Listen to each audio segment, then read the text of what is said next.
एक प्रयास अपने सनातन संस्कृति के लिए, वह स्वतंत्र शब्द जो अपने पूर्वज एवं संस्कृति का मान बढ़ाएं। सनातन सत्य रेडियो पर आपका स्वागत है। कृपया अपने संस्कृति से प्रेम करें। सनातन सत्य के विचार को अंत तक सुनें। सनातन सत्य से जुड़ें और जोड़ें। सुनें, पढ़ें और लिखें।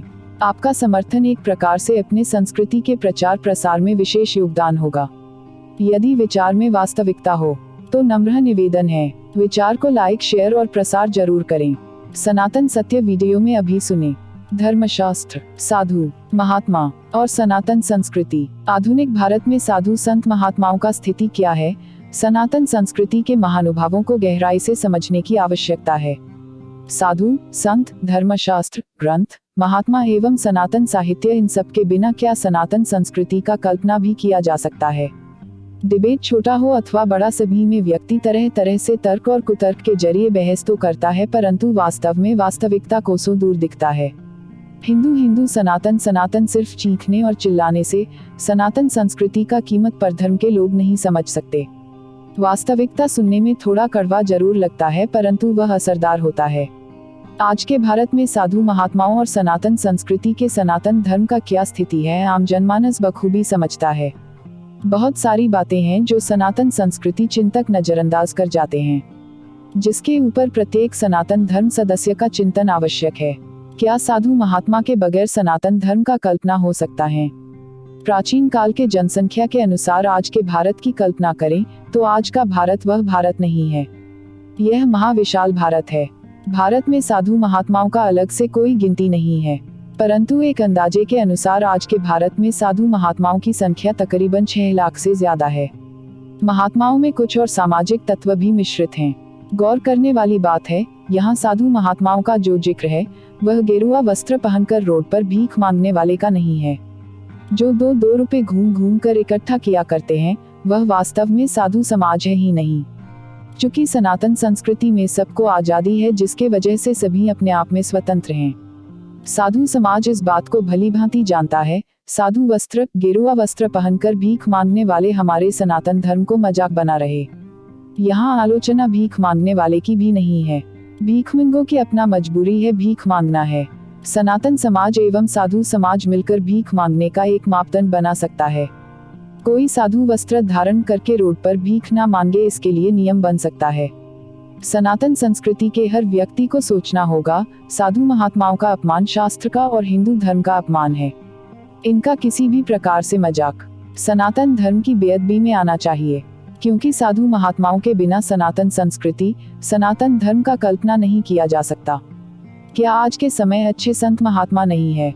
समाज में अनेक अच्छा महान महात्मा है, जो अनेक प्रकार के बड़े बड़े कल्याण युक्त कार्य किया करते हैं। जो भी समाज कल्याण की दृष्टि से कार्य कर रहा हो, वह सभी भी महात्मा हैं। समाज सेवक को समाज अनेक प्रकार से सेवा करता है तथा दान भी करता है। साधु महात्माओं में आपसी एकता ना होने के कारण आज तक साधु का वस्त्र पहनकर भीख मांगने वाले के लिए कोई नियम नहीं बना। जबकि वास्तविक बात करें तो यह बाजारों के अंदर और गांव के अंदर साधु वेश में भीख मांगने वाले भीखमंगे असली साधु महात्माओं के अपमान का सबसे बड़ा कारण है। सनातन धर्म चरित्र को महान मानता है, जिस कारण से कोई एक अपना पेट और गरीबी के कारण साधु वस्त्र में भीख मांगने का हथकंडा अपनाता है। इन्हीं में कोई चोर हत्यारा भी अपने को छुपाने के लिए कभी कभी शामिल हो जाता है। जिसने अपने वास्तविक आचरण को छुपाकर अच्छे आचरण का ढोंग किया हो, वह तो ढोंगी ही बनकर रह जाता। समाज में धार्मिक व्यक्ति जो किसी न किसी आश्रम अथवा महात्माओं से जुड़े हैं, वे इस बात को समझते हैं। वास्तविक बात करें तो वस्त्र साधु नहीं होता। साधु तो वास्तव में जन्मजात होता है। वास्तव में कोई भी कपड़े पहनकर साधु के रूप में पैदा नहीं हो सकता। सनातन संस्कृति के महत्व को समझना है तो साधु और असाधु के भेद को भी समझना होगा। वेद शास्त्रों के करीब गए बिना और वेद शास्त्रों के अध्ययन के बिना कोई भी सनातन संस्कृति की वास्तविकता को नहीं समझ सकता। एक साधु का मजाक उड़ाकर समाज क्या भूलता है? सनातन धर्म के व्यक्ति जब एक साधु का मजाक उड़ाता है, तब वह भूल जाता है कि वह सनातन धर्म, सनातन संस्कृति और सनातन साहित्य का मजाक उड़ा रहा है। जब साधु महात्माओं की इतना संख्या है भारत में, तो निश्चित तौर पर उसमें कुछ प्रतिशत असाधु भी साधु महात्माओं के भेष में घूम रहे हैं, जो झूठे साधु महात्मा बनकर, जिन्हें साधु महात्माओं की तथा सनातन धर्म के सम्मान की कोई फिक्र नहीं है। वैसे धर्म से गिरे हुए तत्वों के लिए समस्त साधु समाज को बदनाम करना अथवा उन्हें छोटा समझना, क्या यह धर्म युक्त बात है? साधु भीख ना मांगे, इसके लिए क्या आवश्यक है? निश्चित तौर पर साधु समाज के रहते हुए यदि ऐसे तत्व समाज में फैलकर साधु समाज का मजाक बनाते हैं तो यह साधु समाज की बहुत बड़ी गलती है। संपूर्ण साधु समाज को इसके ऊपर एकत्र होकर एक नियम बनाने की आवश्यकता है। आज भी कुछ नियम भारत के आश्रम से जुड़े हुए महात्माओं का तो है, परंतु जो रोड वाले महात्मा बने हुए हैं, जो वास्तव में भिखारी है, उनका कोई नियम नहीं है। संत समाज को पूरे भारत के लिए साधु वस्त्र के सम्मान के लिए साधु वस्त्र पहनने के बाद एक नियम युक्त मापदंड होना चाहिए, ऐसा निश्चित करना पड़ेगा। सनातन संस्कृति में वेद शास्त्र, साधु महात्मा एवं देवी देवता सभी एक दूसरे से जुड़े हुए हैं। इनके बगैर सनातन धर्म एक दिशा में चले, इसका कल्पना नहीं किया जा सकता। सनातन धर्म एक प्राकृतिक धर्म है, इसके वजह से इसमें जो बेअदबी होता है उसके ऊपर किसी का ध्यान नहीं जाता। जिन्हें ऐसे तत्वों को रोकना चाहिए वह अपनी ही गलती से अपने सनातन का मजाक बनने का कारण बन जाते हैं। किसी एक की गलती के लिए कभी भी समस्त साधु महात्मा समाज को बदनाम नहीं किया जाना चाहिए। क्या सनातन धर्म ग्रंथों के बिना हिंदू धर्म का महत्व मिलेगा? सनातन ग्रंथ देवी देवताओं देवता के ऊपर अनेक प्रकार के छींटाकशी किए जाते हैं, जो सनातन संस्कृति के ऊपर बहुत बड़ा आघात है। आज के सनातन समाज को हिंदू धर्म ग्रंथों को प्रचारित करना होगा। हिंदू धर्म ग्रंथों के लिए एक नियम कानून बनाना। जब हिंदू धर्म ग्रंथ के साथ बेअदबी होता है तो वह सनातन संस्कृति का परिहास बनता है। सनातन धर्म अपनी जगह पर मूल्यवान बना रहे, इसके लिए सनातन की एक एक व्यक्ति को अपने सनातन धर्म साहित्य तथा साधु महात्मा समाज को स्वयं ही आदर करना होगा और अपने परिवार को भी उस तरफ लेकर जाना होगा।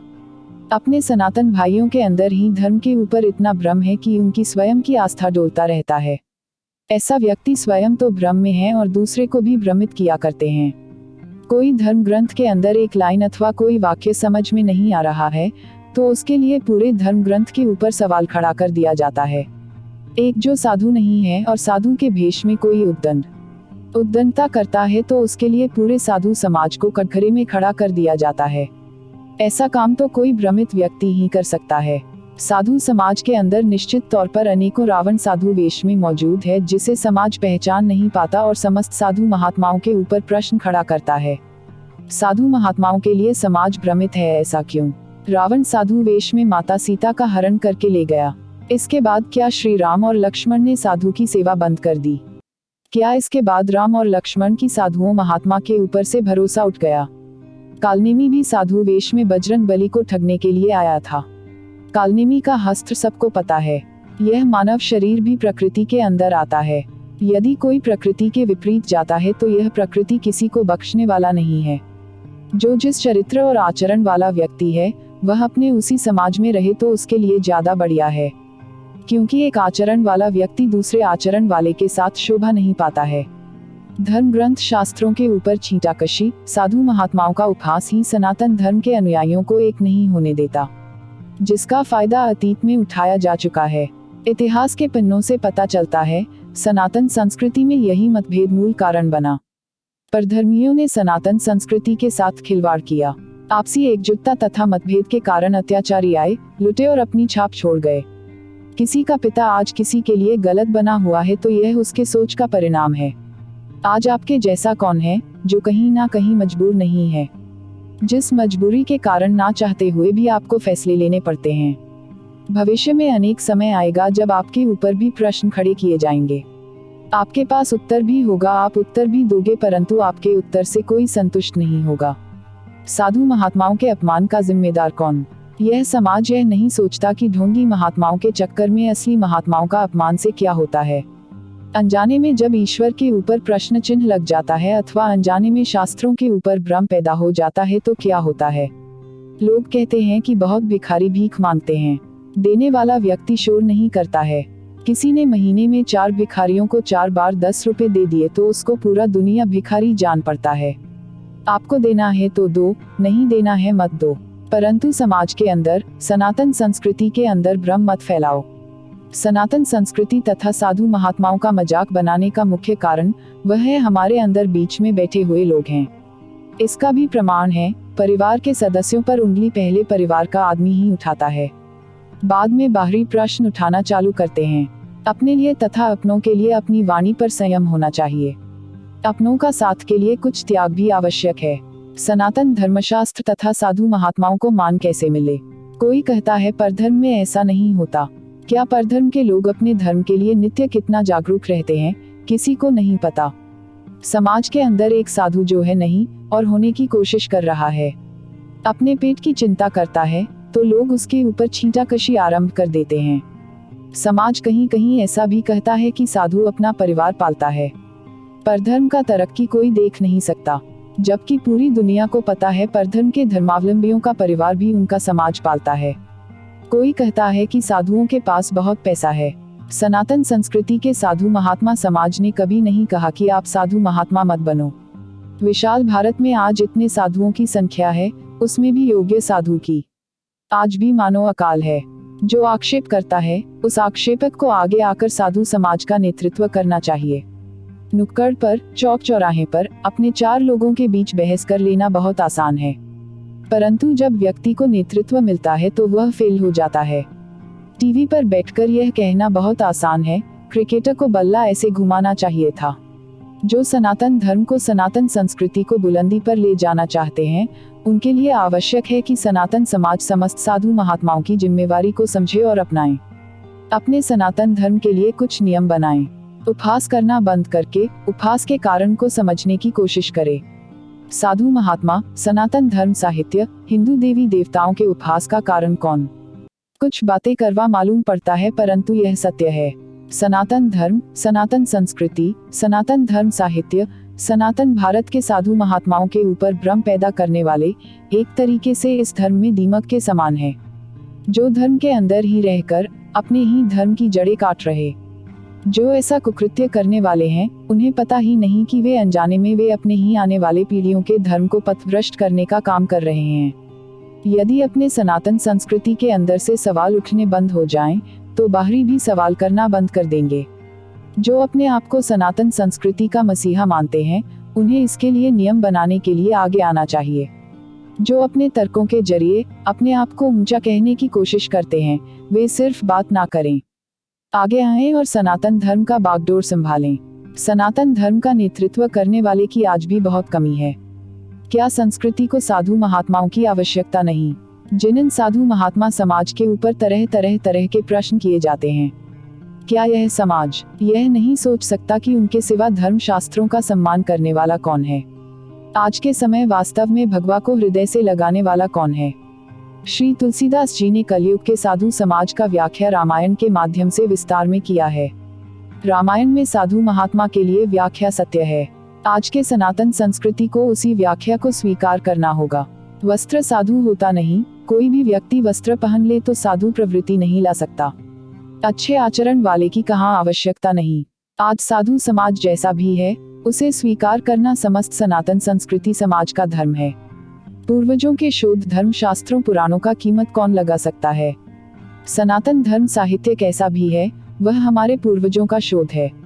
आज का समाज उन ग्रंथों में कहीं भी नुक्स निकाल सकता है, परंतु शास्त्रों से अच्छे शब्दों को लेने के लिए किसने रोका है? आपको किसने कहा है कि शास्त्रों के अंदर जो आपको गलत लगता है उसका प्रचार करो? आज का आधुनिक युग धर्म ग्रंथों को निकालकर सोचे। धर्म ग्रंथों के बिना आज का जीवन भी वनवासियों का जीवन चल रहा होता। कम से कम सनातन संस्कृति के भविष्य के लिए आपस में जातिवाद क्यों? जन्म से शरीर महान हो सकता है, व्यक्ति महान नहीं हो सकता। शरीर यही बनता है और नष्ट भी हो जाता है। अपने आचरण से महान व्यक्ति मरने के बाद भी अमर हो जाता है। जन्म के आधार पर किसी को आचरण का सर्टिफिकेट नहीं दिया जा सकता। रावण आज दैत्य के रूप में जाना जाता है। यदि उसने अपने कुल की मर्यादा रखी होती तो आज वह भी महान ब्रह्मर्षि देवता बनकर पूजा जाता। जो अपने आचरण के वश दुर्गति पाता है, उसके पीछे जाने की नहीं, उससे सीख लेने की आवश्यकता है। हमारे पूर्वजों का इतना बड़ा विशाल धर्म ग्रंथों का समूह है। धर्म ग्रंथों का सम्मान करते हुए भविष्य में धर्म ग्रंथों का मान कैसे बढ़े, उसके लिए चिंतन करना होगा। समाज में जब कोई कुछ करता है तो उसकी कुछ आलोचनाएं भी होता है। जब रामचरितमानस समाज में आया, उस समय तुलसी बाबा के भी बहुत लोग आलोचक थे। हर युग में आलोचक होते हैं और होते रहेंगे। हमें स्वयं सोचना होगा कि हम अपने आप को कौन से श्रेणी में रखना चाहते हैं। यह हर व्यक्ति को सोचना होगा कि दुनिया से जाने के बाद यह समाज उन्हें कौन से श्रेणी में रखेगा। सनातन संस्कृति के आप सभी चिंतक महानुभाव का हार्दिक नमन।